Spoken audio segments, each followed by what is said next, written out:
제가 고등학교 때 필리핀에서 이제 유학을 했는데, 필리핀은 우기가 있습니다. 이 우기가 되면 비가 정말 많이 와요. 그런데 어느 날은 저희가 섬기던 교회가 있었는데 비가 많이 와서 이 교회가 거의 침수 수준으로 막 무너지게 생긴 거예요. 그래서 저희 어머니께서 저한테 경민아 너 교회 가서 목사님 좀 도와드려라. 교회 지금 물난리가 났대. 가서 좀 목사님 좀 도와드려.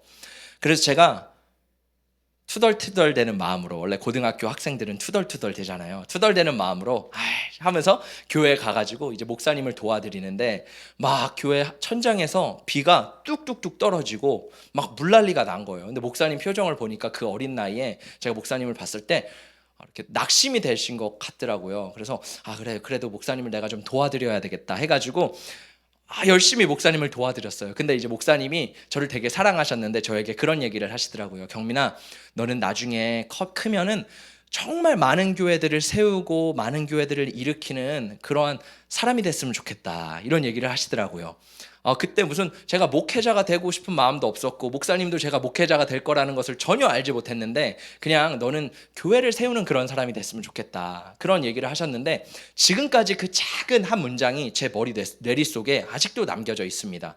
그래서 그런지 모르겠지만 제가 지금까지 교회를 한 2개 정도 개척을 한 것 같아요. 예전에 정말 하나님 앞에 헌신해서 하나를 개척하고, 또 우리 깨우는 교회를 이렇게 개척을 했는데, 하나님께서 이 기도의 제목을 더 많이 응답하시리라 믿습니다. 제가 이 이야기를 왜 했냐면, 한국교회의 선교 역사를 보면 90년도까지 한국교회가 선교를 한다고 할 때 대부분은요, 이 교회를 지어주는 교회 건축 사역을 많이 했습니다. 그래서 옛날 교회들 있잖아요. 그런 옛날 교회들을 가시면 게시판에, 액자에 사진이 굉장히 많이 걸려 있어요. 어떤 사진이냐면 하얀색으로 페인트 칠된 교회 하나 덩그러니 딱 있는 사진, 그리고 그 앞에 목사님이랑 외국인 목사님 한 분이랑 또 성도님들 몇 명 이렇게 모여있는 그런 사진들이 굉장히 많습니다. 그게 뭐냐면, 한국교회는 그동안 교회를 건축해주고 교회를 세워주고, 특별히 이 동남아나 아프리카 선교사님들이 비교적 들어가기 쉬운 나라에 들어가서 선교를 많이 하셨어요. 자, 그런데 이 1990년도 이후부터 이 선교의 패러다임이 바뀌기 시작했습니다. 이 패러다임은 뭐냐면 사고 방식이라는 거예요. 이 선교 전략이 바뀌게 됐습니다. 그래서 이제 우리나라 가운데 대학 캠퍼스에 부흥이 일어나기 시작했어요. 아마 여러분 대학교 때 뭐 CCC나 뭐 예수전도단이나 여러 가지 선교 단체들 막 부흥을 했잖아요. 그러면서 선교단체가 세워지면서 이 선교단체가 선교를 하기 시작하는데, 해외 선교를 하기 시작하는데, 교회 중심의 선교가 아니라 이제는 선교단체 중심의 선교가 시작되기 시작했습니다. 그래서 이 평신도 성도님들이 막 내가 헌신하겠습니다 라고 해서 주님 앞에 헌신해서 이제 세계 곳곳으로 나가는 그런 선교의 패러다임이 시작되게 되었습니다. 제가 이제 고등학교를 졸업하고 미국으로 대학을 갔는데요. 이 대학을 가가지고 저는 어렸을 때 항상 영적인 호기심이 굉장히 많은 그런 학생이었습니다. 그래서 그 당시 미국에 있을 때는 어떤 거에 제가 꽂혔었냐면, 하나님의 음성 듣기, 예언하기, 막 이런 초자연적인 것들을 너무너무 신비롭게 생각하고 너무너무 좋아해서, 물론 제가 이단은 아니지만 너무 이렇게 나가지도 않았지만 제가 이런 것들에 관심이 많았어요. 근데 어느 날 제 친구가 저에게 경민아 비전 스쿨이라는 게 있는데 나랑 같이 한번 들어볼래? 이러는 거예요. 저랑 정말 친한 친구였고, 이 친구는 정말 하나님의 음성도 듣고 정말 하나님 말씀하시는 것 같은 친구라서, 어쩌면 비전 스쿨에 가면 나도 비전을 보겠다. 비전이 환상이잖아요. 그래서 그래, 환상이랑 꿈과 계시 너무 좋지. 나 거기 가가지고 이거 배워가지고 나도 좀 이런 영적인 세계가 더 열렸으면 좋겠다 해가지고 이제 비전 스쿨을 듣게 됐습니다. 근데 비전 스쿨을 듣게 되는데 정말 신기한 게, 꿈을 가르쳐줘야 되고 환상을 가르쳐줘야 되잖아요. 근데 계속 말하는 게 하나님의 꿈이 있다는 거예요. 너네가 꿈을 보는 게 아니고 하나님의 꿈이 있다는 거예요. 그 하나님의 꿈을 우리가 알아야 된다라는 거예요. 그래서 하나님의 뜻이 뭐냐? 하나님의 꿈이 뭐냐? 선교라는 거예요. 그때 제가 모태신앙으로 교회를 쭉 자랐는데 선교를 처음 들어봤어요. 아니, 어쩌면 선교를 많이 들어봤지만 이게 선교구나, 이게 진짜 하나님이 원하시는 거구나라는 것을 제가 거기서 그때 처음 깨닫게 됐습니다. 그러면서 제 안에 이 불이 올라오기 시작하는데, 나도 한번 선교해보고 싶다. 나도 주님의 나라를 위해서 뭔가 해보고 싶다. 이런 마음이 제 안에 올라오기 시작하는 거예요. 여러분, 복음이 진짜 복음을 듣는 사람의 결과는, 그 열매는 어떠냐면요, 진짜 복음이 내 안에 있는 사람들은요, 복음을 전하는 것을 너무 기뻐합니다. 내 안에 이 뜨거운 복음을요 막 전하고 싶어하는 마음이 부어져요. 그래서 제가 그때 처음으로 갔던 지역이 어디냐면 중동에 있는 시리아였어요. 아이쿠야. 여러분, 제가요 그때 엄청 뜨거워서요 여러 나라가 있었거든요. 어디 갈래 했을 때 나는 사람들이 가장 기피하는 나라, 나는 사람들이 가장 싫어하는 나라, 하나님의 마음이 분명히 거기 있을 거야. 좀 제가 레디컬 하거든요. 그래서 나는 시리아를 가겠다. 그래서 시리아, 터키를 갔거든요. 지금은 못 가요. 가고 싶어도 못 가요. 와, 시리아 갔는데요. 여러분, 성경 사도행전에 보면 바울이 장님이 되었을 때 아나니아가 직가라는 거리에서 이 바울을 회복하잖아요. 거기가 직가가 뭐냐면 straight street이에요. 그러니까 직가, 일자로 된 street. 그 한자어라서 그런 거예요. 근데 거기를 제가 가봤다니까요. 왜 진짜 있어요. 직가. 지금은 아마 다 무너졌겠죠. 직가. 바울이 광주리 타고 내려온 교회. 바울이 다메섹에서 예수님 만났던 광야에 있는 교회. 와, 할렐루야. 이런 거는 진짜 아무도 못 가봤을 거예요. 얼마나 감사한지 모르겠어요. 거기도 막 가고 튀니지도 가고 요르단도 가고 이렇게 하면서 이게 하나님의 꿈이다 라는 것을 제가 알게 됐습니다. 그때 제가 배웠던 게 뭐였냐면 1995년도에 이 미국의 루이스 부시라는 이 선교학자가 어떤 연구를 하게 됐냐면 전 세계에 이 선교사님들이 많이 흩어져 있다라는 거예요. 선교사님들이 많이 흩어져 있는데 대부분 선교사님들이 어느 나라에 있느냐라고 살펴보니까 복음을 비교적 전하기 쉬운 나라, 뭐 예를 들어 아프리카, 동남아, 카톨릭 국가, 그냥 종교가 그렇게 종교성이 뜨겁지 않은 나라들, 그런 곳에 선교사님들이 많이 퍼져 있는 거예요. 근데 연구를 하다 보니까 어디에 복음이 덜 들어갔을까 연구를 막 하는데 여기 보니까 북위 10에서 40, 10, 40이라고 하거든요. 10, 40 창. 그러니까 여기 보니까 네모가 보이시죠?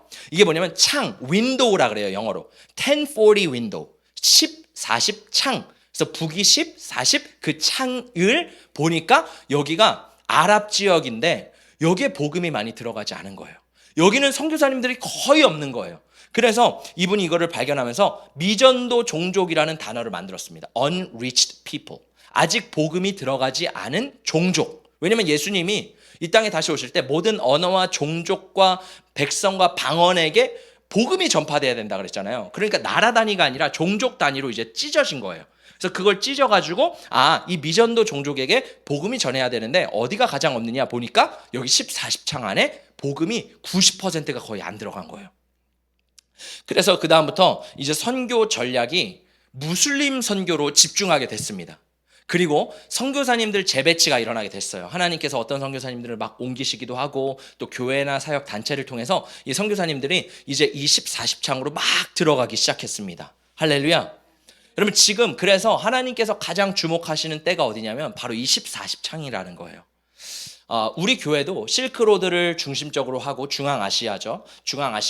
그리고 중앙아시아도 다 저기 들어가 있습니다. 중앙아시아. 그리고 왕의 대로.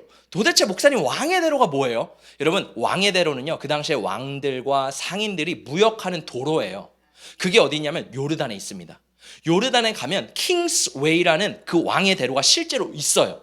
제가 거기 요르단에 살았기 때문에 제가 거기도 가봤거든요. 그러니까 왕의 대로를 통해 주님께서 오신다라는 말씀이 있거든요. 그래서 그 요르단을 통해서 예루살렘까지 복음이 다 전파됐을 때 예수님께서 이 땅에 오신다라는 약속이 있다는 거예요. 그래서 우리 교회의 비전 중에 하나가 뭐냐면, 이 선교 비전이 뭐냐면 실크로드를 지나 왕의 대로를 통해 예수께서 오실 길을 예비하는 교회. 할렐루야.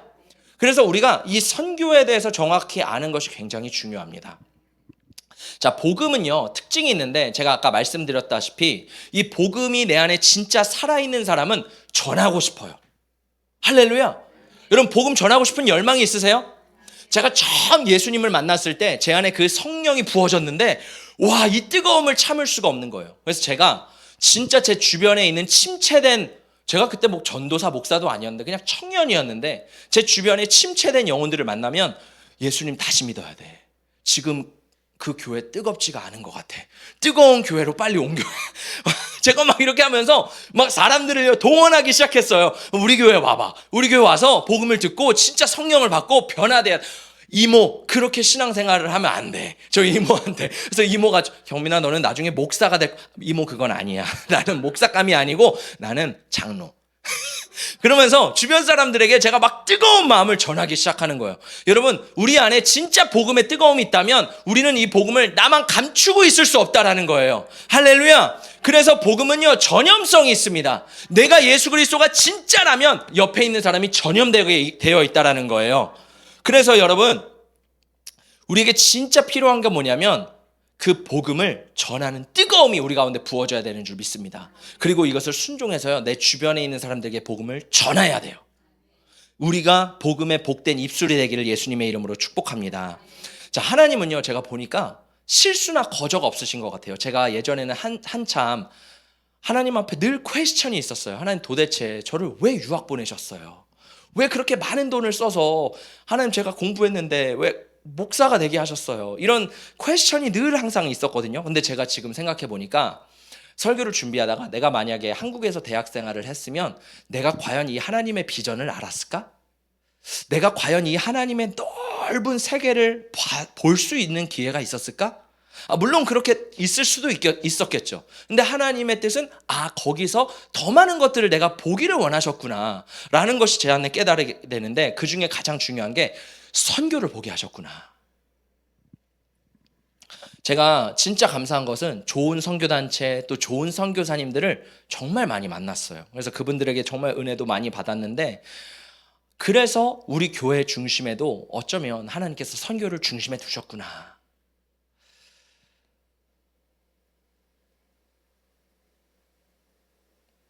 하나님께서 저에게 선교의 그 눈을 열어주셨기 때문에 우리 교회는 분명히 선교해야 되는 교회가 돼야 되는 줄 믿습니다. 그래서 저에게 있는 이 선교에 대한 마음이 여러분 가운데 흘러가서 우리가 같은 곳을 바라보고 같은 곳을 향해 가는 우리 깨우는 교회가 되시기를 예수님의 이름으로 축복합니다. 선교사님들이 참 대단한데, 제가 튀니지를 갔었을 때였어요. 정말 저희를 잘 섬겨주시는 선교사님이 계셨는데 알고 보니까 삼성맨이었더라고요. 삼성에서요, 정말 뜨거운 마음을 가져서 신우회를 그분이 만드셨대요. 그래서 신우회를 만들고 예배를 드리고 막 하다가 하나님이 부르심을 받아서 튀니지로 선교를 가신 거예요. 와, 제가 보니까 진짜 놀라운 게, 미국에서 진짜 한국에서 이제 선교사님들이 와서 강의를 해주시거든요. 그분들의 스펙을 보니까 진짜 놀라워요. 어떤 분은 의사래요. 서울대 의사인데, 서울대에서 의사인데 다 내려놓고 선교사를 헌신했대요. 그래서 어떤 분은 전략적으로 선교를 하기 위해서, 한국 시민권은 이제 많은 나라를 못 가잖아요. 특별히 무슬림 국가를 못 가니까 의사 라이센스를 가지고 캐나다로 가신 거예요. 이민을 가가지고 캐나다 시민권을 따가지고 지금 이집트에 가서 막 부흥을 일으키시고 다시 한국에 돌아오신 분도 계시고, 또 어떤 분은 치과 의사도 계세요. 그러니까 제가 아는 선교사님들은 다 스펙이요, 어마어마해요. 제 주변 친구들만 봐도 진짜 아이비리그 나온 친구들, 정말 좋은 대학 나온 친구들이 다 하나님 앞에 내려놓고 선교사로 헌신하는 애들이 정말 많습니다. 제 친구는요, 제 정말 친한 친구, 저를 비전 스쿨로 인도했던 친구는 여자였는데, 그 여사친이죠. 제 아내도 압니다. 네, 이상한 관계가 아니에요. 이 여사친은요, 진짜 똑똑해요. 그러니까 원래 의대를 가려고 했던 학생이에요. 근데 대학교를 자퇴했어요. 중퇴했죠. 그리고 나는 풀타임 미셔너리로 하나님 앞에 섬기겠다 해가지고 지금 선교사로 막 섬기고 있어요. 제가 보니까 하나님은요, 똑똑한 사람들을 쓰시더라고요. 아멘이 적으시네요. 여러분 다 똑똑하시잖아요. 할렐루야. 여러분, 우리나라 조선시대 때 처음 왔었던 선교사님들의 스펙을 보면요, 진짜 뛰어납니다. 언더우드 선교사님 아시죠? 연세대학 세우셨잖아요. 그분이 NYU 출신이에요. 뉴욕대학교 출신이거든요. 그리고 알렌 선교사님도 의사였어요. 홀 선교사님도 의사였고요. 스크랜턴 선교사님도 예일대를 졸업하고 의사였어요. 그러니까 우리나라는요, 진짜 복된 나라예요. 정말 뛰어나고 공부를 열심히 하고 정말 의사를 하셨던 선교사님들이 우리 조선, 이 미개한 조선에 와서 복음을 전하시고 학교를 세우시고 병원을 세우시고 정말 하나님의 나라를 이루셨다라는 겁니다. 할렐루야. 그래서 우리가 그렇게 생각하죠. 꼭 무식하고 공부 못해서 신학대학교를 가서 나는 목사가 될래. 여러분, 이거는 잘못된 생각입니다. 우리 나라 교육이요, 그만큼 신앙이 많이 무너졌다는 거예요. 원래 목회자는 누가 돼야 되는 거예요? 탁월한 자들이 돼야 돼요. 다 우리 탁월한 사람들이 이 목회자, 또 하나님의 뜻을 이루어 가야 되는 줄 믿습니다. 제가 막 엘리트주의를 말하는 게 아니라, 하나님은 저는 그렇게 생각했거든요. 하나님이 쓰시는 사람은 늘 항상 못났어, 가난해, 부족해, 늘 그냥 할 거 없어서 하는 거 아니야? 제가 그렇게 생각을 했어요. 근데 제가 보니까 아니더라고요. 하나님은요, 물론 부족한 자를 쓰셔서 지혜로운 자를 부끄럽게 하시기도 하시지만, 하나님의 나라 사역은요, 정말 뛰어난 사람들도 많다라는 거예요. 정말 우리가 주님께 쓰임 받기를 원하는 우리 다음 세대들 가운데 더 하나님을 위해서, 하나님의 나라를 위해서 더 열심히 공부를 하시기를 예수님의 이름으로 축복합니다. 아멘. 다 뛰어난 학생들밖에 없어요. 너무 감사해요. 여러분, 진짜 이 선교가 참 중요한데, 선교는요, 사실 목숨을 걸고 해야 됩니다. 이 독일의 튀르키예, 터키죠. 터키에서 이제 한 선교사님이 원래는 지하 교회를 하셨대요. 지하 교회라는 것은 제가 보니까 원래 지하에 있는 교회야 이게 아니라 그냥 감춰져서 가정에서 드리는 교회를 지하 교회라고 하거든요. 근데 터키가 우리가 생각했을 때 되게 유럽과 아시아 사이에 있기 때문에 개방된 나라라고 생각하지만, 거기도 극단주의적인 이슬람 사람들이 굉장히 많습니다. 그래서 이 터키 사람들과 선교사님이 지하교회에서 예배를 드리다가 안 되겠다, 이러면 우리가 터키를 복음화하지 못한다, 우리가 좀 벗어나야 된다 해가지고 이분들이 지상교회로 올라왔습니다. 그러니까 제가 올라온 게 아니라 이제 교회 간판을 걸고 오픈하기 시작한 거예요. 그러면서 이 터키가 얼마나 무섭냐면, 몇 년 전에 독일 선교사님이 계셨어요. 이 독일 선교사님이 터키 사람 2명의 제자와 함께 이제 제자화를 시키고 막 정말 리더로서 막 감당하고 있었는데, 어느 날 무슬림 형제들이 이 독일 선교사님 가정에 들어온 거예요. 그래서 어떻게 했냐면, 이 목사님을요, 죄송합니다, 156군데 칼로 찔렀어요. 그리고요, 정말 죄송하지만 이거는 제가 차마 말해서 조각조각 다 그냥 뭐 눈알 이거를요 다 해가지고 순교하셨어요. 그리고 나머지 무슬림 그 예수를 믿고 개종한 정말 리더들도요 다 90몇 번을 다 찔러가지고 3명을 그렇게 살해하고 순교했었던 일들이 있습니다. 그래서 그 오륜교회 다니엘 기도회를 보시면 이 틸만 선교사님의 아내 선교사님이 나오셔서 몇 년 전에 내가 그들을 용서합니다, 이런 간증도 있거든요. 그만큼 순교의 피가 뿌려질 정도로 이 무슬림 선교는 때로 되게 위험하기도 해요. 물론 위험하지 않을 수도 있습니다. 제가 시리아, 튀니지, 요르단 갔는데 아무런 괜찮잖아요. 네, 하나님이 꼭 쓰시는 사람 걱정하지 마세요. 하나님이 픽하신 사람만 순교하게 하시더라고요. 우리는 아닌 것 같아요. 물론 저는 소망합니다. 여러분 소망하시기를 축복합니다.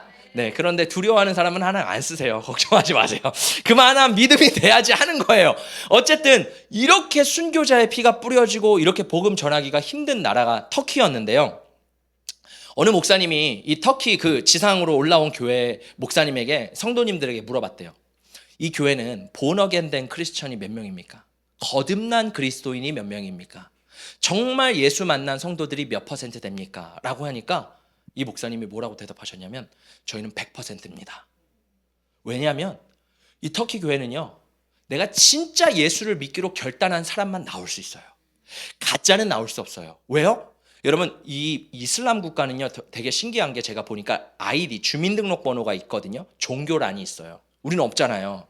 그러면 이슬람, 메시히, 기독교 여러 가지가 다 담겨져 있습니다. 그러면 내가 만약에 기독교인이라면 학교에서, 사회에서, 직장에서 차별을 당해요.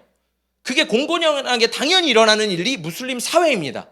그렇기 때문에 내가 커밍아웃한다, 내가 예수를 믿는다라고 사람들한테 드러내는 게 정말 어렵다는 거예요. 그래서 터키 교회는요 진짜 예수를 믿는 사람만 교회를 나온대요. 북한도 마찬가지예요. 제가 얼마 전에 북한에 있는 간증을 들었는데 그분이 충격을 받았대요. 남한에 와서. 왠지 아세요? 북한에 있는 지하교회 성도들은요 진짜밖에 없대요. 왜? 목숨 걸고 예수 믿지 않으면 교회를 나올 수 없대요. 목숨 걸고 예수님 믿지 않고 찬양하지 못하면요 고백을 할 수 없대요. 신앙 고백을 할 수 없대요. 근데 남한에 왔더니 가짜가 너무 많은 거예요. 예수를 만나지도 못하고 예수에 대해서 별로 관심도 없고 그냥 교회에 와서 졸고 그냥 교회를 비즈니스적으로 다니고, 그런 사람들이 너무 많은 것을 보면서 이 북한 사람들이 나 다시 북한으로 돌아가고 싶다, 이런 마음이 부어졌다라는 겁니다. 여러분 중요한 것은요, 이 자본주의 국가, 자유진영 국가, 저는 굉장히 소중하다고 생각합니다. 왜냐하면 우리의 신앙의 자유가 있는 게 되게 귀한 거거든요. 근데 동시에 이 신앙의 자유가 있는 게 중요한데 핍박이 있을 때 우리는 견뎌낼 힘이 있는가? 여러분, 몇 년 전에 코로나가 왔습니다. 뭐 요즘 또 코로나가 돈다, 뭐 바이러스가 또 돈다, 뭐 이런 얘기 계속 끊임없이 나와요.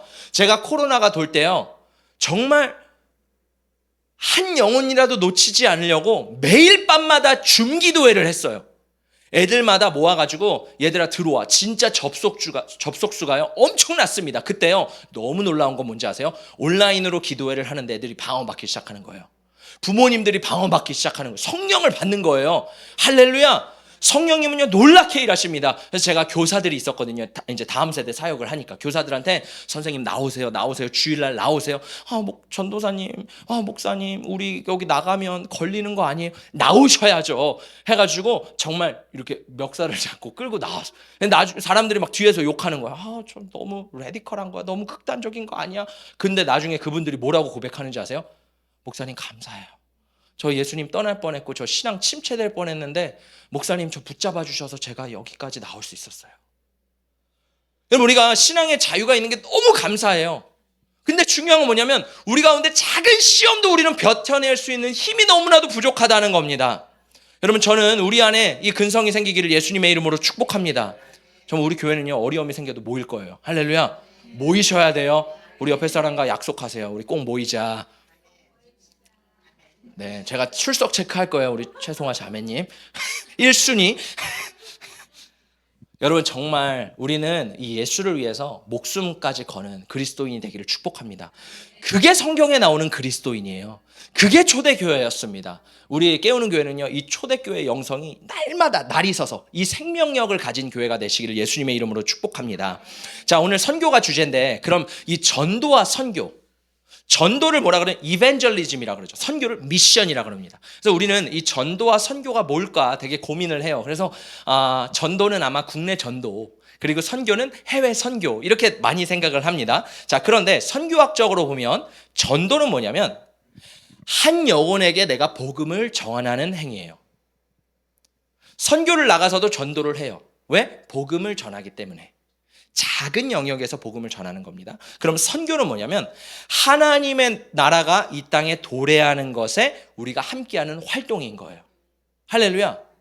그렇기 때문에 전도는 내가 예수 그리스도의 복음을 직접 전해진다, 도를 전한다, 그런 거고, 선교는 하나님의 나라를, 이 땅 가운데 큰 나라를 우리가 임하게 하기 위해서 준비하는 여러 가지 일들을 선교라고 말하는 거예요. 그래서 선교학자들이 사실 전도, 선교 별 차이가 없다, 하나로 뭉치자, 막 이런 얘기도 많이 있다고 합니다. 어쨌든 전도와 선교는 뭐 거의 동일한 맥락이에요. 그래서 선교를 살펴보면 선교는 하나님의 나라가 이 땅에 임하기 위해서 우리가 함께 동참하는 사역인데, 중보하는 것도 선교예요. 후원하는 것도 선교입니다. 내가 직접 가는 것도 선교예요. 그래서 보내는 선교사, 뭐 가는 선교사, 여러 가지가 있죠. 그래서 우리 아이가 집안에서 잘 커서 하나님의 나라를 위해 쓰임받는 자녀로 우리가 잘 양육하는 것도 선교인 거예요. 할렐루야. 그리고 내가 성령 충만함을 받아서 내가 하나님께서 맡겨주신 사업장, 직장, 일터, 가정에 가서 정말 하나님의 나라를 드러내는 것도 선교입니다. 할렐루야. 그래서 우리는 모두가 선교사라는 거예요. 특별히 뭐 안수를 받은 사람, 기름 부음을 받은 사람만 선교사가 아니라 왕 같은 제사장, 이제 모든 사람들이 왕 같은 제사장으로서 우리는 선교사인 줄 믿습니다. 우리 함께 고백할까요? 나는 선교사입니다. 우리 자매님은 영어학원의 선교사님이신 거예요. 우리 집사님은 가정의 선교사인 거예요. 할렐루야. 우리 송도 캠퍼스의 선교사인 거예요. 영역이 넓어요. 세 개 학교죠? 4개 학교인가요? 네, 그걸 다 선교사 담당해야 될 줄 믿습니다. 아멘. 자, 그러면 우리가 성경에서 선교를 뭐라고 말할까요? 우리가 이걸 좀 알아야 되잖아요. 여러분, 성경은 어떤 메시지를 담고 있을까요? 우리가 하나님은 사랑이다, 하나님은 구원이시다, 뭐 여러 가지가 있지만 이 구약에서 말하는 것은 메시아가 오신다, 예수가 오신다, 이것을 끊임없이 말해요. 그리고 신약은 예수 그리스도가 다시 오신다.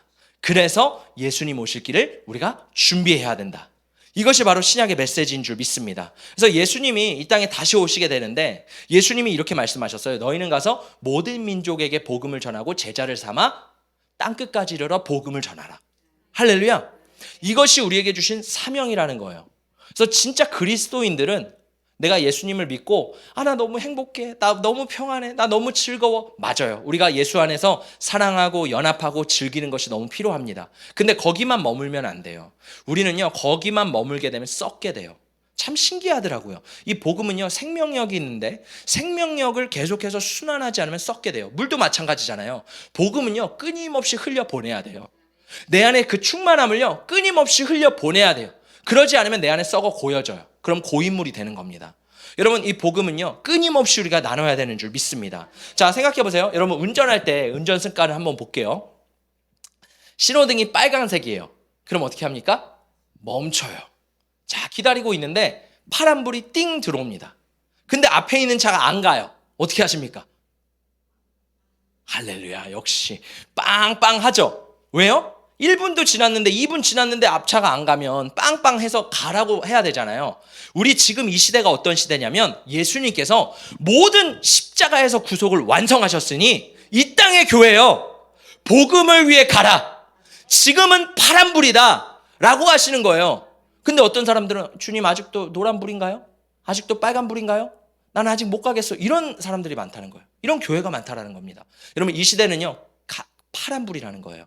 우리는 그 복음을 가지고 나가야 되는 줄 믿습니다. 땅끝까지 복음을 전해야 되는 줄 믿습니다. 그래서 복음은요 멈춰 있으면 안 돼요. 끊임없이 우리 안에서 이 복음이 증거돼야 되는 줄 믿습니다.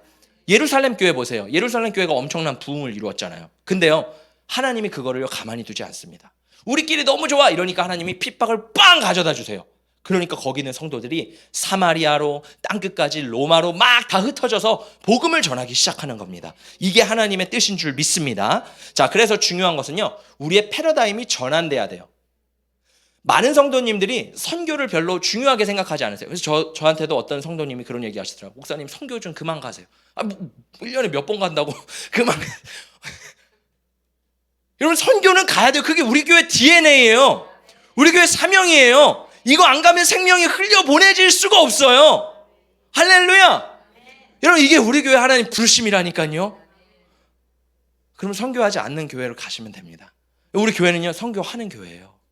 왜? 이게 하나님의 뜻이 있는 교회이기 때문에, 하나님의 마음이 있는 곳이기 때문인 줄 믿습니다. 할렐루야. 자, 그래서 이 초대교회를 보면요 항상 선교에 대한 패러다임의 전환이 있었어요. 우리 성도들 가운데서도 이 전환이 일어나야 되는 줄 믿습니다. 자, 이 전환이 어떤 거냐면 베드로를 보면 이 베드로는요 성령을 받았어요. 근데 문제는 이 패러다임이 아직 전환이 되지 않았어요. 베드로는요 성령을 받았지만 뭐에 빠져 있어요? 유대주의에 빠져져 있었어요. 국수주의에 빠져져 있었어요. 그래서 베드로가 생각했던 건 복음은 유대인들에게만 전해지는구나, 예수님은 유대인들에게만 오셨구나, 이 생각에 갇혀 있었던 거예요. 그래서 베드로는요 3,000명 5,000명 회심하고 돌아올 때도 다 유대인이었습니다. 예루살렘에 모였던 디아스포라 유대인들만 온 거예요. 그래서 베드로는 구원은 유대인들만 받는 거구나 라고 생각을 했던 거예요. 자, 유대인들은요 이거 굉장히 강합니다. 선민의식, 나는 하나님께 선택받은 민족이야, 예수님도 우리를 위해서 오셨어, 이렇게 생각을 했던 거예요. 이해가 되시죠? 자, 그런데 이 사도행전 10장에 보니까 베드로가 기도하는 중에 하나님께서 환상을 보여주세요.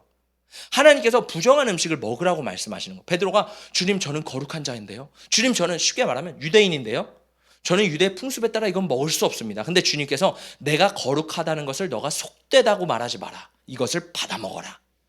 베드로가 환상 중에 이것을 받아 먹습니다. 그때 똑똑똑 고넬료가 보낸 사람, 고넬료는 누구냐면 이방인이에요. 로마 출신 군인인데 이방인이에요. 이방인이 보낸 이방인 신하들이 옵니다. 그래서 베드로를 초청해요. 근데 베드로가 이게 가는 게 맞나? 미심쩍었어요. 왜냐하면 분명히 복음은 유대인들에게만 전해야 되는데 내가 이 이방인과 같이 있는 게 맞나? 이방인들에게 복음을 전하는 게 맞나? 이거 하나님의 뜻을 거스르는 게 아닌가? 라는 생각을 했다라는 거예요. 자, 그때 우리 함께 말씀을 큰 소리로 읽어보겠습니다. 시작. 내가 곧 당신에게 사람을 보내었는데 오셨으니 잘하였나이다. 이제 우리는 주께서 당신에게 명하신 모든 것을 듣고자 하여 다 하나님 앞에 있나이다. 베드로가 입을 열어 말하되 내가 참으로 하나님은 사람의 외모를 보지 아니하시고 각 나라 중 하나님을 경외하며 의를 행하는 사람은 다 받으시는 줄 깨달았도다. 아멘. 자, 베드로가 뭘 깨달아요? 하나님은 사람을 외모로 보지 않으시는구나. 이게 뭐냐면 유대인에게만 복음이 전해지는 게 아니었구나. 이방인에게도 복음이 필요하구나. 그 당시에는 그게 정말 우리가 꽉 막혀 있는 사람들 있잖아요. 유대인들이 꽉 막혀 있었어요.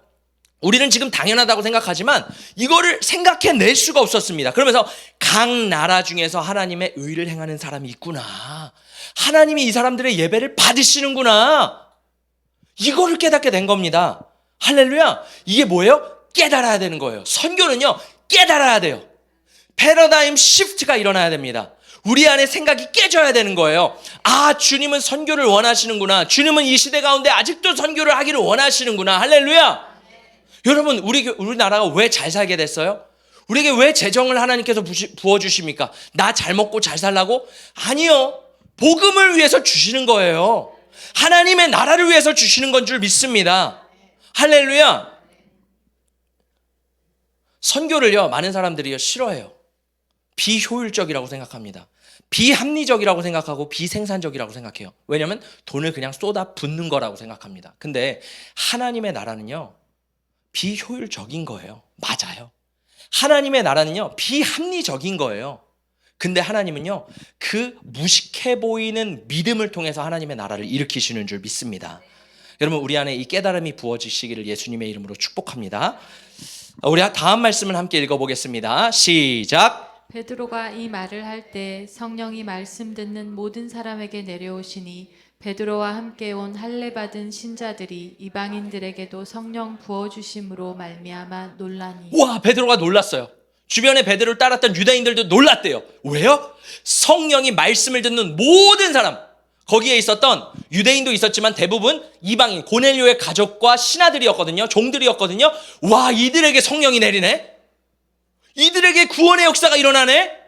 이방인들에게도 성령이 부어지네. 할렐루야.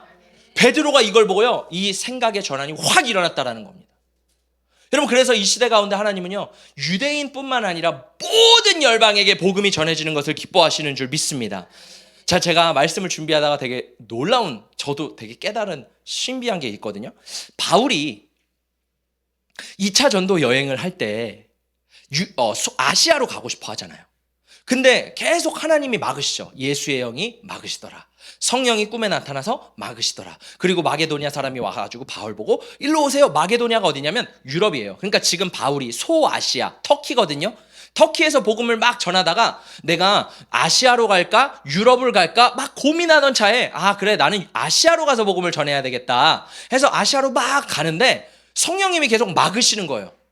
그러면서 마게도니아 사람, 유럽 사람이 와가지고 손짓하면서 여기로 오세요, 여기로 오세요 해가지고 바울이, 아, 하나님께서 아시아로 가는 게 아니라 유럽을 가기를 원하시는구나 해서 유럽을 가서 처음 밟았던 땅이 어디인 빌립보라는 성입니다. 그래서 빌립보 교회가 개척되고 바울이 유럽 선교를 하게 되는 거예요.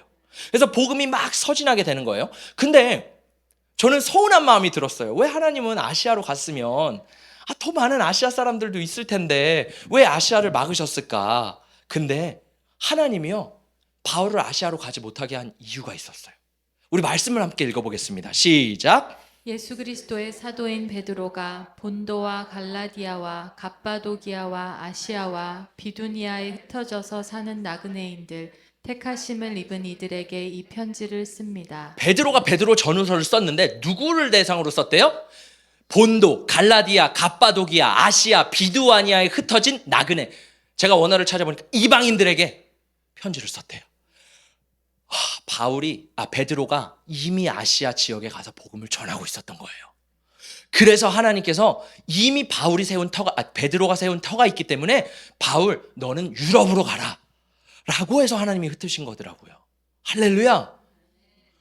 여러분, 하나님은요, 이 베드로의 사고 전환을 일으키셔서요, 베드로가 이 아시아 지역에 복음을 전하게 하셨다라는 거예요. 그리고 베드로가 나중에 순교했던 지역이 어디예요? 로마. 완전히 로마 제국의 한복판에서 십자가에 거꾸로 달려서 죽었습니다. 이 베드로, 예수님의 제자들 중에 수제자였고 수장이었던 베드로의 패러다임이 전환되니까 모든 제자들과 사도들의 생각이 전환되게 돼요. 그러면서 이방인들에게도 복음이 필요하구나 해서 예수님의 제자들이 다 흩어집니다. 제가 어디서 순교를 했는지 살펴보니까 베드로는 로마, 안드레는 그리스, 야고보는 예루살렘, 요한은 반모섬, 빌립은 소아시아, 바돌로메는 알메니아. 알메니아가 이제 중앙아시아에 있는 유럽 쪽에 있는 나라죠. 도마는 인도. 와, 마테는 이디오피아, 아프리카, 에디오피아죠. 다데오는 이란. 여러분, 이 패러다임이 전환된 제자들이요, 예루살렘에 있다가 죽지 않았어요. 다 흩어져서요, 이방인들에게 복음을 전하다가 죽었습니다. 할렐루야. 여러분, 성경의 흐름을 보면요, 하나님의 관심은 어디 있는지 아세요? 영혼에게 있어요. 우리가 범사에 잘 되는 것도 하나님의 뜻이지만 하나님의 진짜 마음은 영혼에게 있는 줄 믿습니다. 우리가 복음의 빚진 자라면 어떻게 해야 돼요? 복음을 위해 살아야 되는 거예요. 선교를 하며 살아야 되는 것이 하나님의 뜻인 줄 믿습니다. 자, 그래서 예수님이 다시 오시는 날을 준비해야 되는데 우리 한 번 더 말씀을 읽어보도록 하겠습니다. 시작. 이는 남은 자가 예루살렘에서 나오며 피하는 자가 시온산에서 나올 것임이라. 만군의 여호와의 열심히 이를 이루시리를. 자, 말씀해 보니까 만군의 여호와의 열심히 일을 이루신대요. 하나님이 하나님의 뜻을 하나님이 일하신대요. 우리는 이렇게 말하죠. 내가 한다. 내가 하나님의 일을 이룬다. 물론 맞습니다. 어느 정도는 맞고 어느 정도는 틀려요. 하나님은요, 반드시 하나님의 뜻을 이루세요. 아까도 찬양을, 우리가 그 찬양을 제가 할까 말까 하나님 계속 마음을 주시는데, 그래 좀 새로운 찬양을 해보자 해가지고 막 했는데 하나님이 결국 꺾으시잖아요. 아, 하나님은 결국 하나님의 뜻을 이루시는구나. 하나님의 뜻은 선교인데 하나님은 모든 민족과 열방들에게 복음이 전해지길 원하시는데, 중요한 건 우리예요. 우리가 하나님의 뜻에 동참하길 원하느냐, 아니면 우리는 우리 갈 길을 가고 하나님은 하나님의 뜻을 이루느냐. 여러분, 어떤 사람이 하나님이 기뻐하시는 사람일까요? 하나님의 마음에 저는 동참하는 사람이 하나님이 기뻐하시는 사람인 줄 믿습니다. 예수님이 소경들을 고쳐주시는데 3명의 소경이 등장해요. 자, 첫 번째는 마가복음 8장에서 등장하는 소경인데, 이 소경을요, 사람들이 데리고 와서 예수님에게, 예수님, 이 소경을 좀 고쳐주세요 라고 합니다. 그때 이 소경이 눈이 뜨이면서 첫 번째로 나무들이 보입니다. 기억하시죠? 그러면서 두 번째, 예수님이 또 침을 이겨서 치유하시니까 사람들이 보입니다 하면서 봐요. 이 사람의 특징은 뭐냐면요, 주변에 있는 사람들이 예수님께로 이 사람을 데리고 와요. 자, 두 번째는 마가복음 10장에 나오는 바디메오입니다. 바디메오가 뭐라 그래요? 다윗의 자손 예수여, 나를 불쌍히 여기소서. 막 예수님을 찾아요. 예수를 막 불러요. 그때 예수님이 바디메오를 보고선 그를 고치세요. 자, 세 번째는 요한복음 9장에 나오는데 이 실로암의 소경입니다. 실로암의 소경은요, 그냥 거기 앉아 있었어요. 근데 예수님이 길을 지나가시다가 이 실로암에 있는 소경에게 직접 다가가셔서 진흙을 이겨서 그 사람의 눈을 치유하십니다. 자, 여기 보니까 예수님을 만난 사람들, 이 소경의 특징이 다 달라요. 복음도 마찬가지라는 거예요. 첫 번째, 사람들이 이끌어서 데려온 소경이 있다 그랬죠. 우리도요, 주변 사람들이 복음을 듣도록 도와줘야 되는 사람이 있다는 거예요.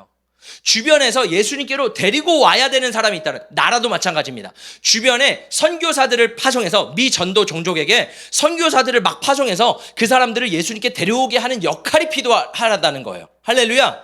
자, 두 번째는 뭐가 있어요? 이 사람은 어떤 사람이에요? 바디메오죠. 막 주님 앞에 부르짖는 거예요. 이미 기독교가 퍼져 있고 복음이 퍼져 있는 나라들이 있습니다. 미국, 한국, 자유진영 국가는요, 이미 복음을 어디서든 들을 수 있어요. 그 사람들 안에 이 열망만 있으면, 다윗의 자손 예수여 라는 열망만 있으면 그 사람들은 누구든지 예수님을 믿을 수 있는 은혜가 부어졌다고요. 자, 세 번째는 어떤 사람이냐면 실로암의 소경이에요. 예수님이 직접 그를 찾아가 만나셨어요. 이런 나라는 어떤 나라냐면 선교사들이 들어갈 수 없는 나라. 북한, 이란, 팔레스타인, 여러 나라들. 제가 간증을 들어봤는데 제 이란 친구가 있습니다. 제가 미국에 있을 때 한 친구를 만났는데 이란 사람이에요. 이 사람은 이란에 살다가 뭐라 그러죠? 난민으로 신청해가지고 지금 스웨덴에 살고 있습니다. 근데 크리스찬이라는 거예요. 그래서 제가 너무 깜짝 놀라서, 너가 어떻게 크리스찬이야? 그랬더니 자기가 네덜란드에서 난민으로 신청해서 기다리는 동안 어떤 선교사님을 만나서 복음을 들었대요. 그래서 자기가 예수를 믿게 돼가지고 자기가 엄마한테 전화해서 이란에 있는 가족에게 복음을 전했대요. 근데 그 가족이요, 다 예수를 믿고 자기 어머니가 지하교회 목사님이래요. 할렐루야. 그러면 하나님은요, 이렇게 일하세요. 그리고 이란에 있는 사람들 간증을 들어보면요, 그냥 자다가 꿈에서 예수가 나타났어요. 이게 누구지? 꿀 안에 나와 있는 예수? 예수가 메시아라고? 해서 예수를 믿는 일들이 지금도 일어나고 있습니다. 할렐루야! 그래서 선교사가 들어갈 수 없는 곳에 하나님께서는 이렇게 일하시고 계신다라는 거예요. 자, 예수님이 이 다시 오시기 위해서 예수님은 우리에게 세 가지를 말씀하셨거든요. 저는 이거 진짜 우리에게 나누고 싶은데 이게 되게 중요합니다. 첫 번째 뭐냐면 모든 민족에게 복음이 증거돼야 된대요. 우리 말씀을 함께 읽어보겠습니다. 시작. 이 천국 복음이 모든 민족에게 증언되기 위하여 온 세상에 전파되리니 그제야 끝이 오리라. 모든 민족에게, 모든 방언에게 복음이 증거돼야 된대요. 자, 두 번째 조건은 뭐냐면 이방인의 충만한 수가 채워져야 된대요. 우리는 몇 명인지 정확히 몰라요. 그러나 우리 함께 말씀 읽어보겠습니다. 시작. 형제들아 너희가 스스로 지혜 있다 하면서 이 신비를 너희가 모르기를 내가 원하지 아니하노니 이 신비는 이방인의 충만한 수가 들어오기까지 이스라엘의 더러는 우둔하게 된 것이라. 이스라엘의 충만한 수가 돌아와야지 예수님께서 오시는 조건이 형성이 된대요. 자, 마지막 세 번째는 뭐냐면 이스라엘이 주님께 돌아와야 된대요. 이게 되게 중요하거든요. 자, 함께 읽어보겠습니다. 시작. 그러므로 내가 말하노니 그들이 넘어지기까지 실족하였느냐 그럴 수 없느니라. 그들이 넘어짐으로 구원이 이방인에게 이르러 이스라엘로 시기나게 함이니라. 아멘. 이스라엘이 돌아와야 된대요. 자, 잘 보세요, 여러분. 요즘 이제 교회마다 이제 신앙이 다 다르잖아요. 그런데 대체 신학이라고 들어보셨어요? 뭔가를 대체한다. 그래서 대체 신학이에요. 대체 신학이라는 게 사실 어떻게 들어왔냐면 1948년 그 이전까지는요 대체 신학이 없었습니다. 왜냐하면 성경을 보니까 그 이전까지 발전된 게 대체 신학이에요. 왜냐하면 성경을 보니까 이스라엘이라는 국가가 없는 거예요. 아무리 봐도 성경에는 이스라엘이 돌아와야 돼? 근데 이스라엘이 없는데? 이스라엘이라는 국가가 없으니까 학자들이 그걸 대체했습니다. 성경에서 말하는 이스라엘은 교회야. 그래서 대체했다 그래서 대체 신학인 거예요.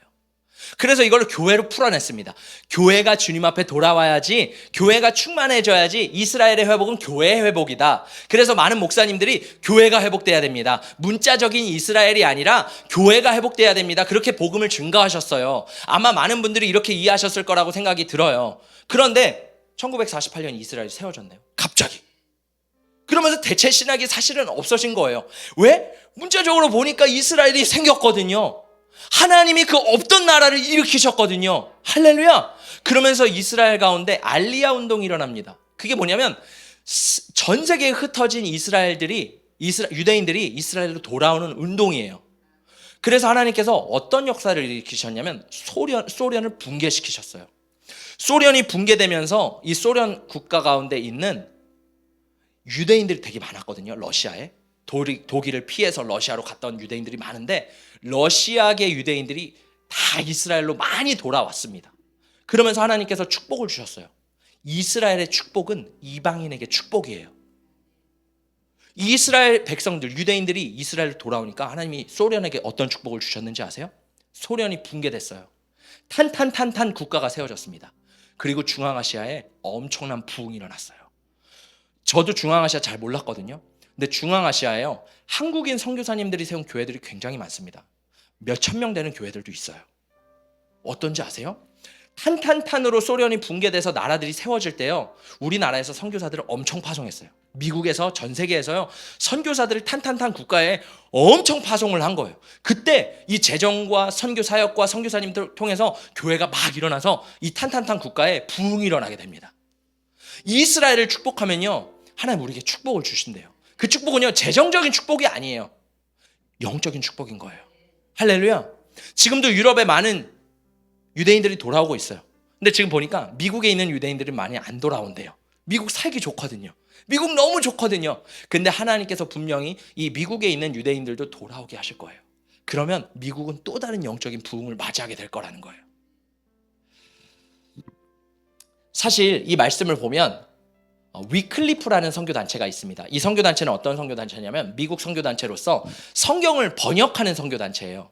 근데 저도 어떤 목사님에게 들은 얘기인데 그런 얘기를 하시더라고요. 2025년까지 위클리프가 모든 언어로 성경을 번역하는 것을 마치도록 이미 계획을 했대요. 그래서 모든 언어로 성경이 거의 다 번역이 됐대요. 근데 지금은 이제 다 번역이 됐는데 선교단체가 없어지면 안 되니까 조금 더 쪼개가지고 더 많은 민족에게 우리 더 방언, 뭐 충청도 방언, 뭐 전라도 방언처럼 막 더 쪼개서 우리 한번 성경을 번역해보자. 그래서 그렇게 됐대요. 그러니까 사실 모든 민족에게 어떻게 보면 유튜브나 뭐 신문 아니죠, 뭐 TV나 여러 가지 매체들을 통해서 복음이 들어가고 있다라는 겁니다. 제가 최근에 어떤 북한에 평양에서 탈북한 분의 간증을 들었는데 그분은 극동방송을 들었다는 거예요. 북한에서 라디오로 그 전파가 된대요. 그걸 듣고 예수를 믿어서 아 내가 한국 가야 되는구나 해서 한국 오셨대요. 와, 그러니까 모든 라디오, 뭐 TV, 유튜브 복음이 지금 다 전해지고 있습니다. 우리는 모르지만 여러분 알아봐도요 이미 예수님에 대한 영화, 예수님에 대한 어플리케이션 엄청 많이 나와 있어요. 복음을 알 수 있으면 다 알 수 있다는 거예요. 근데 중요한 것은 이방인의 충만한 수가 채워져야 되고 저희는 문자적으로 보면 이스라엘이 주님 앞에 돌아와야 되잖아요.